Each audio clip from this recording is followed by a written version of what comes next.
나오라고 합니다. 잘 나오셨습니다. 예, 우리 이제 막장 드라마를 이렇게 보고 있는 것 같은데요. 언니 레아가 계속해서 이제 아들을 낳으니까 라일 어떻습니까? 마음속에 견딜 수 없는 시기심이 생겼습니다. 라헬은 자녀를 낳지 못하는 자신의 처지를 이제 원망하고 불평하고 그리고 그 원인을 이제 남편에게 쏟아 부었죠. 만약 아이를 낳게 해주지 않으면 죽어버리겠다는 엄포도 했습니다. 그런데 야곱은 어때요? 레아보다 여전히 라헬을 더 사랑했죠. 라헬이 그의 언니 레아를 향한 시김수심도 어찌 보면 너무 지나치다라는 생각도 들어요. 라헬이 언니와 비교했을 때 부족한 것은 이제 자녀가 없다라는 것 하나뿐이었는데 그럼에도 라헬은 자신이 가진 것은 아무런 의미가 없다고 느낀 것이죠. 이처럼 이 비교하는 것은 정말 다른 사람과 비교하는 것은 하나님이 이미 주신 것들에 대한 감사할 줄 모르게 만드는 것 같습니다. 우리의 시선이 가진 것이 아닌 없는 것에 고정이 되는 순간 우리는 필연적으로 하나님과 사람을 원망하게 되죠. 이스라엘 첫 번째 왕 누구였습니까? 사울이었잖아요. 사울이 평생 다윗을 시기하고 미워했습니다. 다윗 사람들의 칭찬과 인정을 받자 견딜 수 없었어요. 하나님은 보잘것없는 사울을 왕이 되게 하셔서 모든 것들을 다 누리게 하셨음에도 불구하고 사울은 다윗과 자신을 비교하여 그를 죽이려고 정말 일평생 쫓아다녔죠. 다른 사람과 자신을 비교하는 것은 모든 불평과 원망 그리고 갈등의 씨앗이 되어 영혼을 파괴하게 됩니다. 결국 라헬은 자신의 이제 결핍을 채우고자 어떻게 합니까? 언니와의 경쟁에서 이기기 위해서 이제 인간적인 방법을 사용합니다. 자신의 몸종 비라를 남편에게 주어서 두 아들을 얻게 했죠. 라헬은 이 아들들의 이름을 짓는 과정에서도 경쟁심과 이기심을 숨김없이 드러냈는데요. 하나님이 자신의 억울함을 풀었다라고 해서 단이라는 이름을 붙였고 언니와 겨루어 마침내 이겼다라는 이름의 납달리를 지어줬습니다. 라헬의 목적은 오로지 언니와 경쟁에서 이김으로써 자신이 이제 행복을 누리려고 행복을 찾으려고 했던 것이죠. 자신의 만족을 위해서라면 다른 사람의 고통은 아무런 문제가 되지 않았어요. 이런 라헬의 이런 시기심과 이기심에 어떻게 합니까? 레아도 이제 자극이 돼요.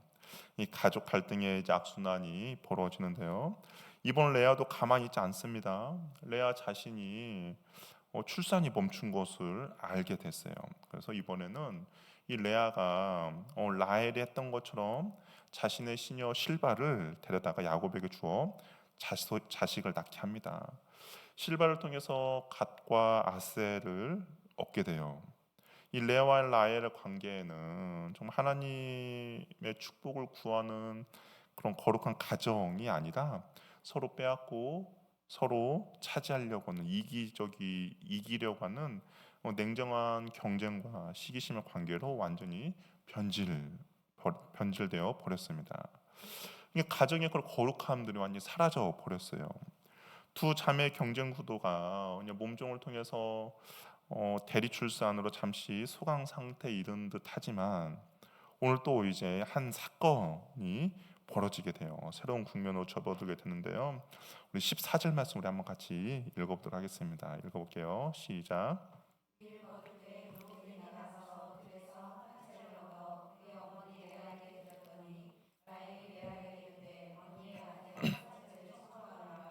그러니까 밀 거둘 때 밀 추수 때에 루벤이 합한채를 얻게 됩니다. 이 고대 근동에서 합한채는 이제 뭐 체험제나 뭐 다산의 상징으로 여겨지던 건 식물이었거든요. 쉽게 구할 수 있는 식물이 아니었습니다. 정말 귀한 식물이었어요. 뭐 우리로 말하면 뭐 산삼 정도가 아마 그 정도의 가치라고 할 수가 있습니다. 근데 라헬이 이 사실을 이제 알았습니다. 그래서 언니에게 가서 그 합한 채를 자신에게 줄 것을 요구해요. 여기 보면 정중히 달라는 표현이 아니에요. 언니의 것을 빼앗아 보려는 라헬의 그런 얄미운 모습이 보입니다. 아직 자녀가 없는 라헬의 입장에서는 정말 지푸라기라도 잡고 싶은 심정이었겠죠. 그래서 이 합한 채를 달라고 요구를 한 것이죠. 그런데 이게 라헬이 정말 싹싹 빌어서 정말 겸손하게 자신을 낮추어서 언니한테 달라고 해도 줄까 말까 하는데 당당하게 요구하니까 언니가 어떨까요? 쉽게 주지 않죠. 우리 15절 말씀 한번 읽어볼까요? 15절 읽어보겠습니다. 시작.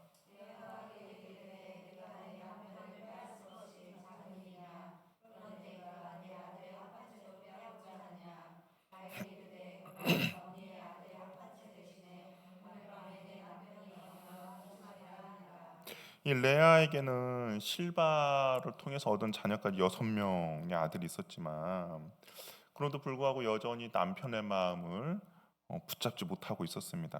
레아가 라헬을 향해서 네가 내 남편을 빼앗은 것도 모자라서 내 아들이 구해온 합한 채도 빼앗고자 하느냐라고 책망을 하지만 근데 이 말 속에는 어떻습니까? 레아의 깊은 상처가 고스란히 담겨 있죠. 남편의 사랑을 동생에게 빼앗긴 그런 상처가 있는 그런 말입니다. 라헬은 그러니까 라헬이 그러면 합한 채를 나에게 준다면 내 남편 여기도 보면 되게 재밌어요. 레아도 내 남편, 라헬도 내 남편이라고 이야기해요. 내 남편을 언니에게 하룻밤 양도해 주겠다라고 제안을 합니다. 이 중간에서 야곱이 이리저리 휘둘리고 있죠. 아내들의 경쟁과 그런 고통을 신앙적으로 이끌어주지 못하고 오히려 가정의 평화를 잃게 만드는 무력한 야곱의 모습을 보게 됩니다. 이게 가장이 이렇게 중요한 거예요. 하나님 앞에서 바로 깨어 있지 않으면 그 가정의 평화는 있을 수 없는 것이죠.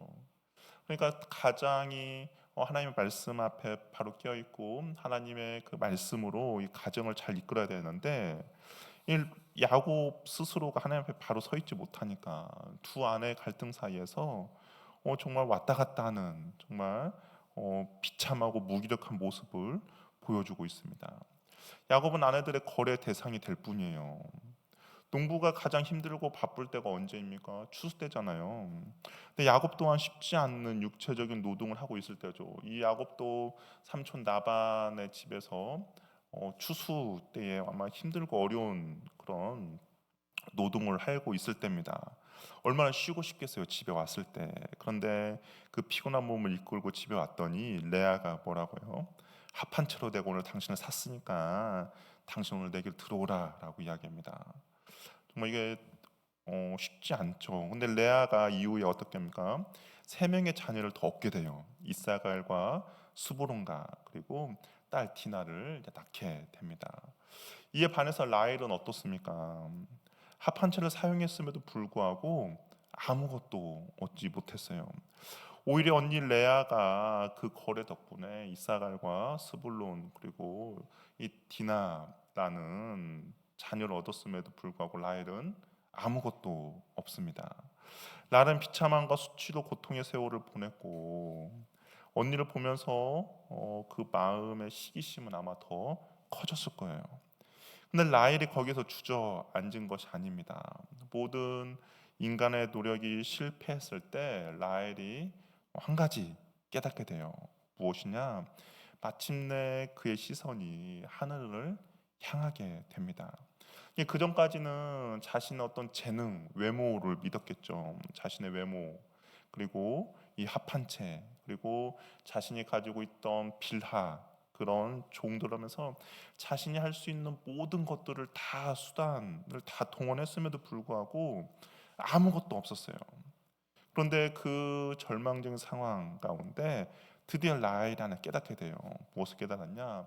아, 내가 아무것도 할 수 없구나를 깨닫게 됩니다. 그러면서 마침내 그의 시선이 이 세상에 있는 어떤 도구, 세상에 있는 내 주변에 있는 것이 아니라 하나님을 향하게 됩니다. 우리 22절 말씀을 한번 읽어보도록 할게요. 22절 읽겠습니다. 시작.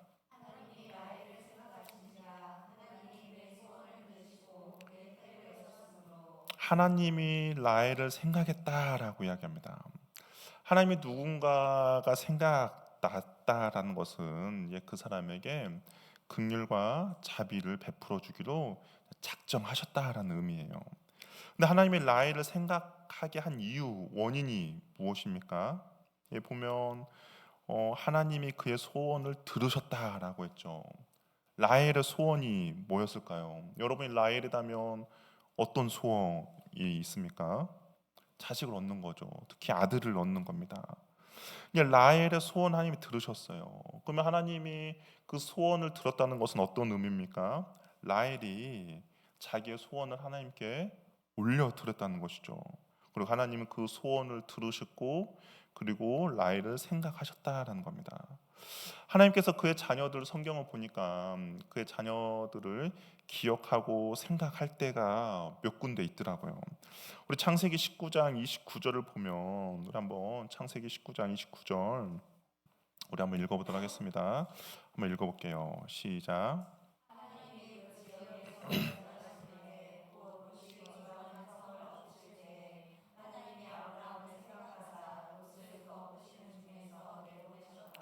예, 소돔과 고모라 성을 이제 하나님께서 심판하십니다. 그런데 하나님께서 누구를 생각하냐? 아브라함을 생각해서 롯을 구해줬다라고 이야기해요. 천사들이 소돔과 고모라를 멸망하러 가기 전에 아브라함의 집에서 들러서 이제 식사를 했죠. 맛있는 음식을 먹었습니다. 근데 떠나기 전에 이제 천사가 이런 말해요. 내가 하려는 것을 어떻게 아브라함에게 숨기겠느냐라고 하면서 내가 그냥 가려는 곳은 소돔과 고모라를 멸하러 간다라고 알려줍니다.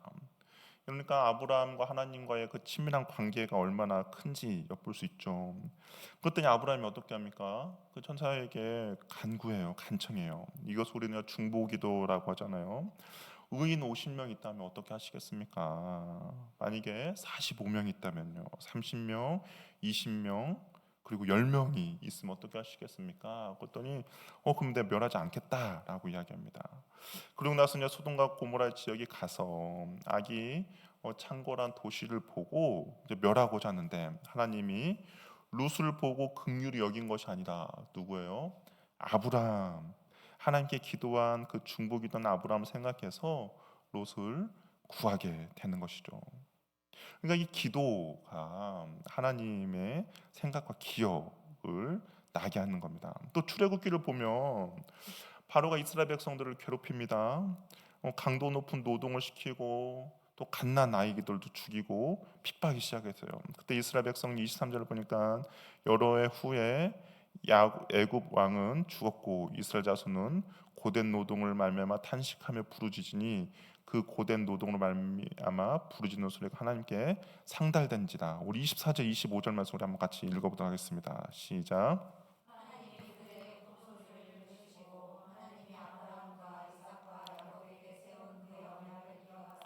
하나님이 이스라엘 자손을 돌보셨고 하나님이 그들을 기억하셨더라. 어떻게 합니까? 그들의 부르짖는 소리가 하나님께 상달됐죠. 그러니까 하나님께서 어떻게 합니까? 아브라함과 이삭과 야곱에게 세운 언약을 기억하셨어요. 그리고 이스라엘 자손 돌보시고 하나님이 그들을 기억하셨다라고 되어 있습니다. 백성들의 그 부르짖음이 하나님이 과거에 그의 조상들과 세웠던 언약을 기억나게 하셨어요. 그리고 또 한번 볼게요. 사무엘상 1장 19절 말씀들 한번 읽어보도록 하겠습니다. 19장 사무엘상 1장 19절 20절 말씀 한번 읽어볼게요. 시작.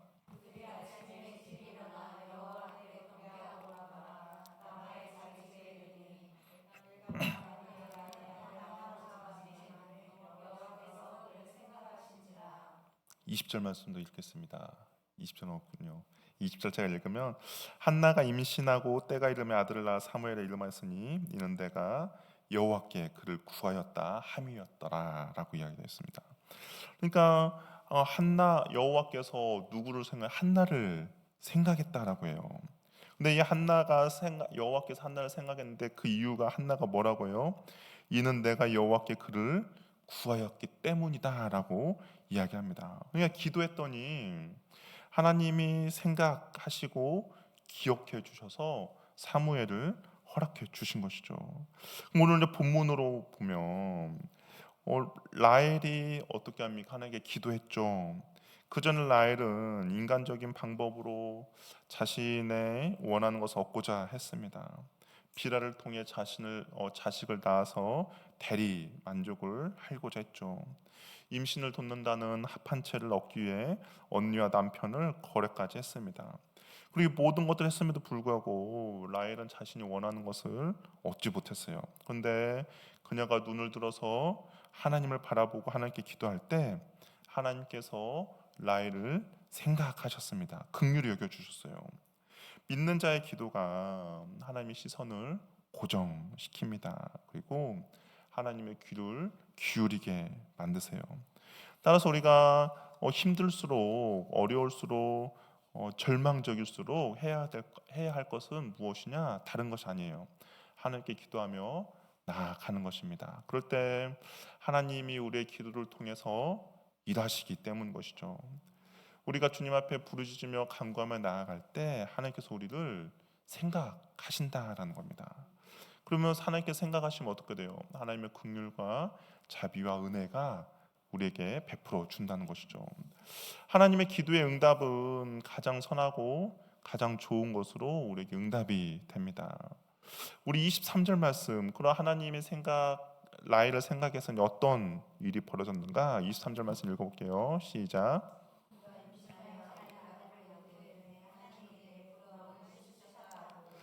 이 언니에 비하면 라헬의 기도의 응답은 어떠요? 되게 작죠. 언니는 그 실바와 함께, 그러니까 여종이 2명의 아들을 낳은 것까지 하면, 딸까지 하면 총 9명의 자식이 있어요. 근데 라헬은 어떻습니까? 겨우 1명의 아들을 낳았어요. 그러나 분명히 기도의 응답은 좋습니다. 근데 지금 라헬이 뭐라고 고백합니까? 만족하고 있죠. 이것이 하나님께서 우리에게 주신 기도의 응답인데요. 하나님의 기도의 응답은 우리에게 만족을 허락해 준다라는 거죠. 우리의 기도가 응답될 때 하나님은 단순히 그냥 우리가 요청한 문제만 해결해 주는 것이 아니에요. 그분은 그 문제로 인해서 우리가 겪었던 영혼의 수치심, 고통까지도 함께 씻어 주십니다. 라헬의 마음 가운데 얼마나 많은 아픔이 있었습니까? 얼마나 많은 수치가 있었습니까? 언니를 이기려고 그 마음 가운데 얼마나 그런 상처가 있었어요. 그런데 23절 보니까 하나님이 내 부끄러움을 씻으셨다라고 이야기를 하고 있는 것이죠. 하나님의 기도의 응답이 영혼이 겪었던 아픔과 슬픔과 애통함까지도 씻어 주신 것이죠. 우리의 기도가 응답된다는 것은 하나님의 인격적인 임재와 위로가 우리에게 찾아오기 때문입니다. 과거의 아픔, 슬픔, 수치, 고통 모두 치유되며 회복이 일어나는 것이죠. 그래서 하나님의 기도의 응답을 받은 라헬이 또 이런 소망을 품게 돼요. 우리 24절 말씀 한번 읽어보겠습니다. 24절 읽어볼게요. 시작.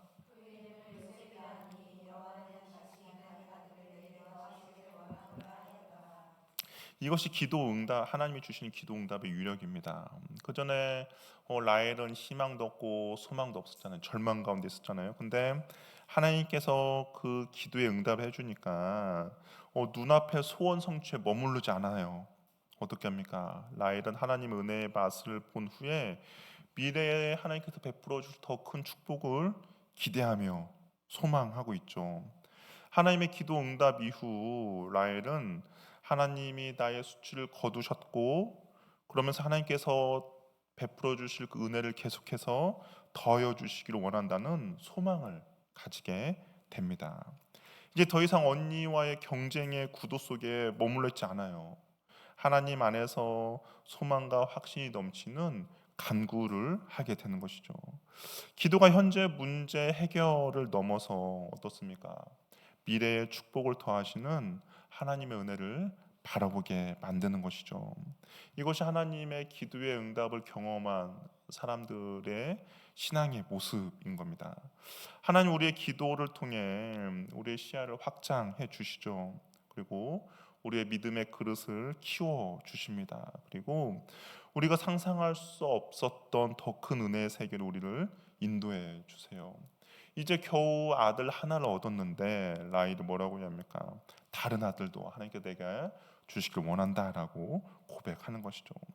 레아와 라헬의 이야기를 통해서 우리 안에 있는 비교와 경쟁 그리고 상처 아픔이라는 정말 그 인간의 그런 본성들을 보게 됩니다. 우리는 늘 우리 자신의 그런 합한 채를 찾기를 원하죠. 우리의 노력과 지위와 재능을 의지하며 하나님보다 앞서서 문제를 해결하려고 합니다. 그러나 성경은 명확히 우리들에게 말하고 있어요. 무엇을 말하냐? 우리의 수치를 거두시고 우리에게 복을 더하시는 분은 오직 여호와 하나님 한 분뿐이다라고 이야기합니다. 그렇다면 우리가 그 하나님께 해야 할 일은 어떤 인간적인 시도와 경쟁을 멈추고 무엇입니까? 절망 끝에서 그 상황과 환경 안에서 간절히 하나님께 기도하며 나아가는 것이죠. 내가 할 수 없습니다.